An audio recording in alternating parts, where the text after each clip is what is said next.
I want to congratulate our partners from NOTAP and NIPC for being our guests in the last 4 days. I hope the facilities and the familiarity we showed you is appreciated. Is it appreciated? Now I'd like to go back to what I've said on day one, that this is the best environment in which you have done the training, and I think this should be taken back to Bahrain and the United Nations. We will. That's right. Okay, so I think from this point on, like I told Afif in the morning, this is where the rubber meets the road. We don't do training for training's sake in NIRSAL. We always like to take the principles and the practice and what we've learned and put it in the real world. I keep telling my team, our motto here is shoot first, then aim later. All right? In the course of that, we learn and we course correct. So therefore, from whatever we learned, we are going to work with our partners in NIPC and NOTAP to identify a project in the real world, in time and space that works with the youth, with the real world project in agricultural value chain, and let's see how the learnings we have gotten here will be applied to that real world situation. As we bump along, we come across obstacles and so on, the entire UN system and ITPO system, and I feel wherever it's in the world, thanks to technology, we can always push back real-time data as to what is happening to that project in that state with that youth, the real challenges that we're facing. They have a whole system of support behind them, but we are the ones to generate the demand or what solutions we're looking for. So we want to offer in NIRSAL a real-world project case that both NOTAP and NIPC can join and see what happens to that baby. What is the real-world challenge that we're going to face? So that's what I mean, that we have to make the rubber meet the road.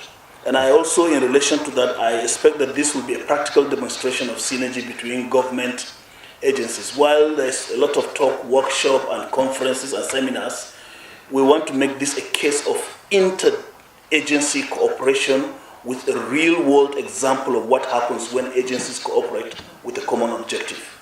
And I think Afif and UNIDO and ITPO, they have enabled us to do it the right way. And this I'm saying so that my team, normally in NIRSAL, when I say a word, it becomes actionable. Am I right? Yes. I don't just say a word for saying sake. It becomes actionable. So we hope those same colleagues from NIPC and NOTAP becomes our immediate liaison. So that is what we mean we're working group, real working group.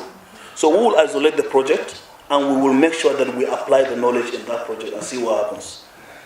But I have to say that by mandate we are agri-focused. So we may not be able to apply that knowledge in other sectors like telecoms, oil and gas, or anything of the sort. But I think for all of us it makes sense. That is why 80% or above of our population are domiciled. So if we can perfect a pilot that speaks to women, youth, the vulnerable, and make it the remuneration worth it, it means that all that remains for us is to go to scale, isn't it?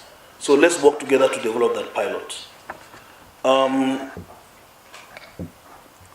So with that said, I did discuss with Afif in the morning and Madam that in my mental deconstruction of the EDIP, I really broke it up into the ED and the IP component. The ED is the entrepreneurship development part, but entrepreneurship development is a capacity thing that has to do with the human brain and practices and techniques and tools. But that remains what it is until the I part comes in, the money part, right? So the IP part is extremely important. By that token, he did promise that through him, and Madam emphasized it, through the NIRSAL systems and tools and guarantees and whatever financial, we're a specialist, agri-focused financial services organization.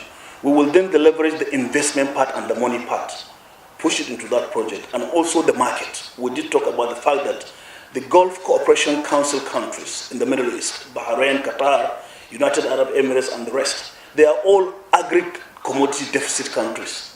We are potentially an agri-commodity surplus nation.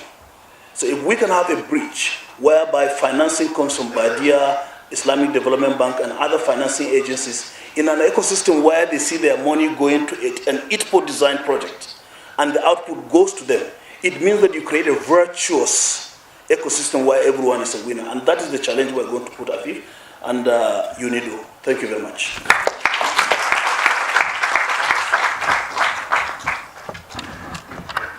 Thank you, MD. We have hope. The future is very bright, and like the ND spoke at the opening ceremony, we don't live agree